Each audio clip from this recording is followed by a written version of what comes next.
కూటమి ప్రభుత్వం వచ్చిన తర్వాత ఈ 9 నెలల పరిపాలన ఏ రకంగా ఉన్నదనుకుంటున్నారు? చాలా బ్రహ్మాండంగా నడుస్తుంది. రోడ్లు అయితేనేమి ఇంకా ఇతరత్ర ఏదైతే కానీ చాలా బ్రహ్మాండంగా నడుస్తుంది. పథకాల ద్వారాగా అభివృద్ధి కాదు, ఇలా ప్రజలకి ఏదో ఒకటి చేసి దాని మీద ఈ కూటమి ప్రభుత్వం అయితే 3 పార్టీలు కూడా చాలా అభివృద్ధి చాలా బ్రహ్మాండంగా చేస్తున్నారు. ఉద్యోగాలు కానివ్వండి, అలానే స్టీల్ ప్లాంట్ విషయంలో కానివ్వండి, ఏదైనా సరే చాలా ఇదిగా అయితే ఈ కూటమి ప్రభుత్వం అయితే చాలా కరెక్ట్గా చేస్తుందండి.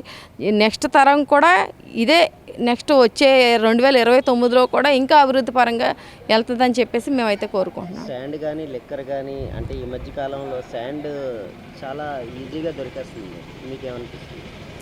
అది ప్రజలు కోరుకున్నదే కదండి. ఇప్పుడు ఎక్కడికో ఎన్నో టన్నులు పెట్టుకుని డబ్బులు పెట్టుకుని కొనుక్కునే దానికన్నా ఇలా దొరికింది. ఇప్పుడు పేదవాడు ఇల్లు కట్టుకోవాలి అని అంటే ఎంతో కష్టపడేవాడు. ఇసుక కొనుక్కోవాలంటే, ఒక లారీ ఇసుక కొనుక్కోవాలంటే ₹1,00,000 అలా పెట్టి కొనుక్కునేవాడు. కానీ పేదవాడికి కూడా ఇసుక దొరుకుతుందంటే వాడు ఒక ఇల్లు కట్టుకోవడానికే. కానీ మేమైతే చాలా హ్యాపీ ఫీల్ అవుతున్నాం.